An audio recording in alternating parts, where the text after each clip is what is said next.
Assalamu alaikum warahmatullah. Again, I apologize for being late today because the namaz time changed last week, so I had to offer the Maghrib Isha because of the pandemic in the namaz center, and it was starting at 7:15, and that's why I'm late. I apologize for that.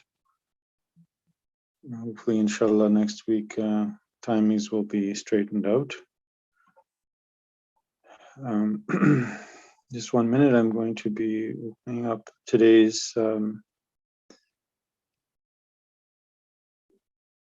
dars on the Holy Quran and science. Again, we are going to be covering what the Holy Quran says about the universe, how it was created, how it functions. Yesterday or last class we spoke about references in the Holy Quran about how the mountains are fixed in, although being fixed in the earth, they are also floating like the clouds, meaning that they are fixed in the earth and they are floating with the orbit of the earth. Hazur continues on the Quran and this subject, which is Quran and cosmology.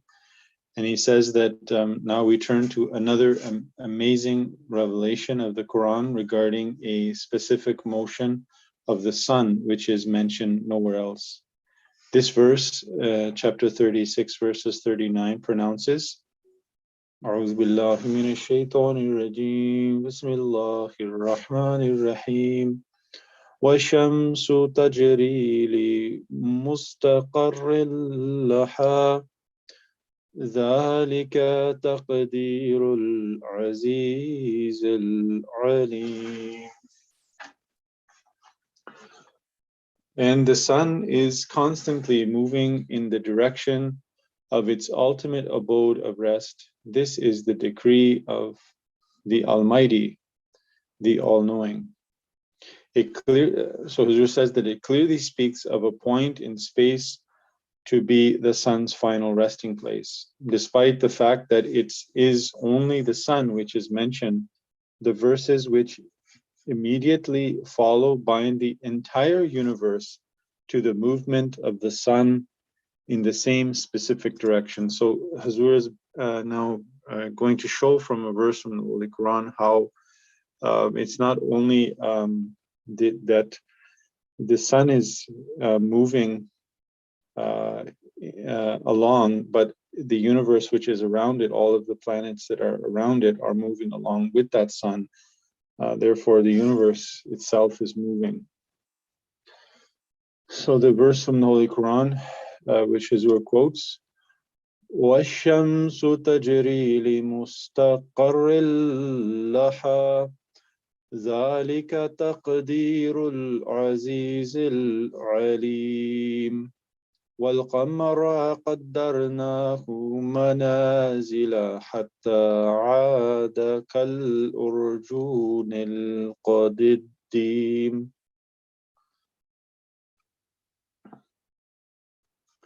لا الشمس ينبغي لها أن تدرك القمر ولا الليل سابق النهار. Translation of these verses is from Surah 36 to verses 39 to 41. And the sun is constantly moving in the direction of its ultimate abode of rest. This is the decree of the Almighty, the All-Knowing. And for the moon, we have regulated stages until it looks like a thin branch of an old palm tree. Nor does it behove for the sun to overtake the moon, nor for the night to overtake the day. So Huzur says in explaining this verse, if it were only the sun which was moving in a fixed direction, the verse which follows this statement would not have proclaimed that the sun and the moon strictly maintain their mutual distance they will never be able to gain or move away from each other in unchangeable destiny till their appointed time.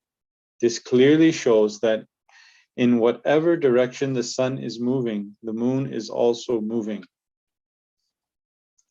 But it is not only the question of the sun and the moon. All the heavenly bodies are described in the Quran as soundlessly floating. Again, there are numerous verses in the Quran which describe the heavenly bodies bound together with invisible links. Hence, if one of them moves in a direction other than its orbital or elliptical motion, all the other heavenly bodies must also move along to maintain their mutual balance. So we can just sort of visualize in our mind, if we think of a universe with the sun in the center, and then the planets, and then we have the moon that revolves around the planets. All of these, planets that are revolving around the sun, we can then think that they're still fixed in that position, but everything together, equally balanced together, is moving as well together along an orbit. So the next verse, which Hazur quotes from the Holy Quran, وَهُوَ الَّذِي خَلَقَ اللَّيْلَ وَالنَّهَارَ وَالشَّمْسَ وَالْقَمَرَ كُلٌّ فِي فَلَكٍ يَسْبَحُونَ. And He it is who created the night and the day and the sun and the moon, everything gliding along in orbit. Chapter 21, verses 34, and the next verse. La shamsu yanbaghi laha an tudrika al-qamara wala al-laylu sabiqun nahar wa kullun fi falakin yasbahun wa kullun fi falakin yasbahun. It is not for the sun to overtake the moon, nor can the night outstrip the day. All float in orbit. Chapter 36, verses 41. This is a unique style of the Quran, also employed for indicating the movement of the earth upon its axis. The people of the time of both these revelations could not clearly grasp the underlying idea. If the mountains are moving, the earth must also move along, but this is not what the people of that age inferred. Nor could they grasp the idea that if the sun is moving in the direction of a specific space, the entire universe must also be moving along with it to the same destination. This vision of the entire universe drifting away in space is an idea which perhaps has not as yet been conceived by contemporary scientists, yet it can be implied from an in-depth study of the Holy Quran that the entire cosmos is moving towards some point in space. If that implication is true, then one is left with no choice but to visualize all 180 billion or more galaxies, of which our planetary system is but a tiny dot, to be moving along with the sun in a set direction.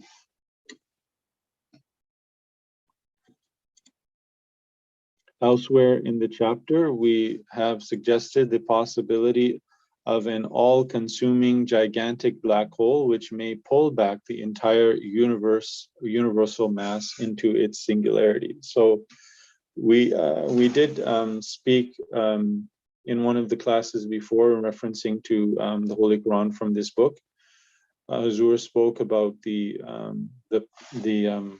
creation of the universe from the Big Bang, which came from the Arabic word raktan, and which mean that there was a closed up mass and then it broke apart. So Now, and then it's spread out, and it keeps on expanding. And now what Hazur is saying is that everything will collapse back into a gigantic black hole in onto itself. So it'll come back. And what he says is that, as such, we have concluded that according to the Quran, the case of the universe is an open and shut case. At the moment of the Big Bang, it began to expand almost at the speed of light. At the end, it will once again be drawn back into the abyss, which we refer to as a black hole. As far as the concept of a singular universal black hole is concerned, it is based on the Big Bang theory, which is fully supported by the Quran. Some scientists, however, propose the case of an open universe. They believe that the universe will continue to expand forever and ever until the spatial matter becomes too thin and sparse and extends beyond the gravitational pull of the center of the universe. This scenario leaves no room for the universe to be reassembled and recreated. The Quran categorically rejects this open concept. It is loud, clear, and specific that from a singularity the universe erupted, and back into another singularity it will sink again.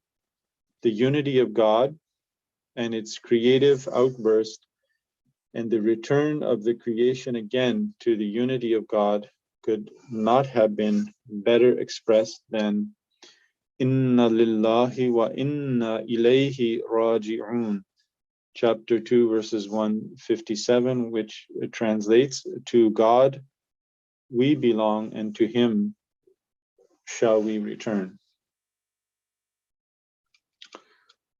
And Hazur picks up this subject about the universe itself further in the next chapter, where he speaks about entropy and the finite universe, meaning the entropy is the concept that energy is lost and will never be regained again from the universe, and also that this universe is finite, meaning that it's not eternal. It does not continue to have unlimited life and expand unlimitlessly forever. So what is this entropy in more depth? Hazur explains, and he explains it, and then he also tries to sort of simplify it as well in the end.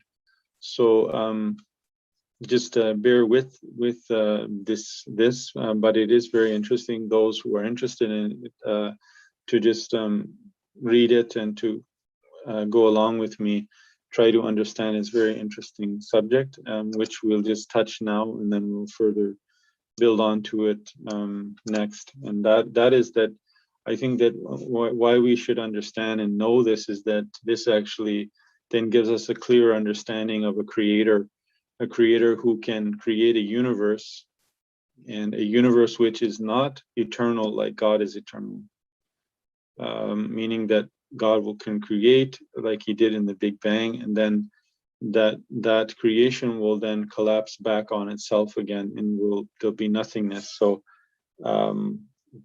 he's explaining this process of how the energy is lost, and how it collapses on itself, and how the universe is not eternal.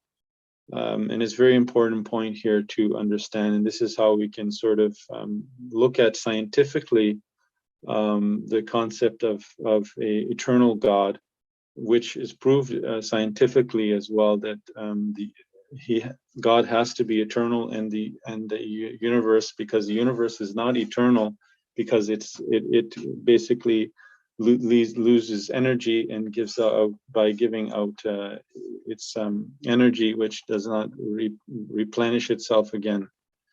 So he says that it has been clearly demonstrated that the entire universe would be drawn back into a black hole, which later on would explode into another Big Bang, releasing its entrapped mass once again. So this process will happen once more, according to the Holy Quran. From this, the reader may be misled to believe that the universe, thus appearing and disappearing periodically, will live on and on forever. What follows will eliminate any such misconception of a never-ending universe. It can be mathematically proved that this universe which we occupy can never be eternal in relation to its past, nor can it be eternal in relation to its future. To elaborate this point further, we need to explain the scientific definition of the term entropy. Entropy simply means that the material universe, in whatever form it exists, continuously loses an infinitesimal part of its mass, that very small part of its mass, in the form of escaped energy, which can never be retrieved again. So this is the concept of entropy, Hazur sums up. Then he goes on to say that all things that exist interact with each other under certain conditions. For hydrogen and oxygen to produce water is one of the simplest examples of elemental interaction. When a molecule of water is created by mixing hydrogen and oxygen, it releases part of the energy which had gone into its making. If hydrogen is made to burn in a jar full of oxygen by blowing a jet of burning hydrogen into it, it will burn only till the time that the oxygen is exhausted. What is left into the bargain is water. While this chemical reaction takes place, it releases energy. To convert water again into hydrogen and oxygen can only be possible if the amount of energy which was released during the synthesis of water is resupplied to separate the constituents of water, that is oxygen and hydrogen once again. In all these cases, there is no permanent loss of energy. This is not what is referred to as the loss of energy through entropy. The long and short of this is that every chemical reaction either releases energy or absorbs it. And all such exchanges of energy do not produce any permanent waste. But there is some loss of energy which is constant and irreversible. It has nothing to do with normal chemical reactions. So Hazur now was saying, he was just trying to describe with how, oxygen and hydrogen make water. And just by talking about how, the chemical, this chemical reaction takes place, that this chemical reaction, which is a releasing of energy, is not where there is a permanent permanent energy which is lost. He's explaining that there is another way in which it is scientifically understood to be permanently lost, which means that this universe will, ultimately at some point will end. So he says that instead of going into the scientific complexities of how this happens, the reader is advised to visualize a hot body gradually cooling off. If it cools to the level of the ambient temperature of the atmosphere, a state of equilibrium will be reached. The flow of heat from the hot body to the cool atmosphere cannot reverse itself. It is always the heat which flows in the direction of cold.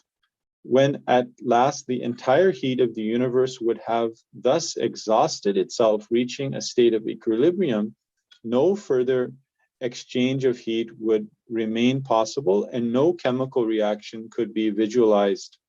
It is this to which scientists refer as the heat death of the universe. The quantum of the consumed energy of the universe continues to rise in the quantum of the consumable energy of the entire universe continues to fall.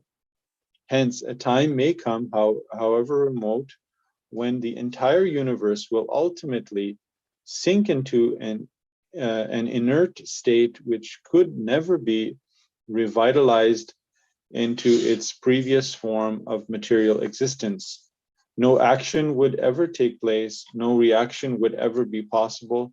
This is another name for absolute death or nothingness. To have an idea of how infinitesimal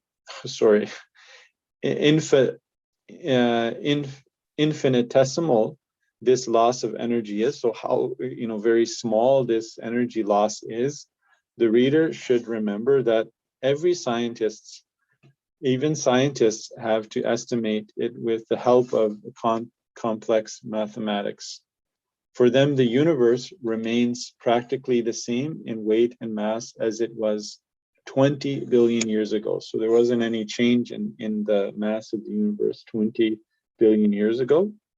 The escaped energy can be measured with reference to the ambient temperature of the universe, which is a mere 4,000 degrees up to this point in time.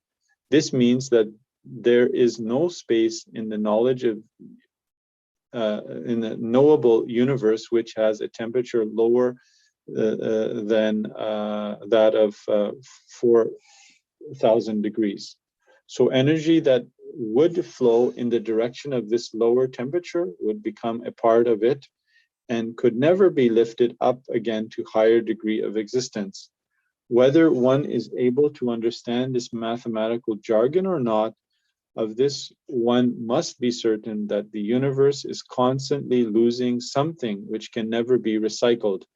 It can never be added back to the mass of the universe again. So Hazur simply drew us an explanation and drew us an illustration and then gave us a simple explanation at the end, which is just sort of summarize this concept that the universe is going to come to an end.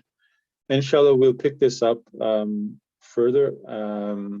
May Allah bless you all, and everyone please stay safe. Jazakumullah for coming to the class. Inshallah, we'll continue next week at the same time. Assalamu alaikum wa rahmatullah.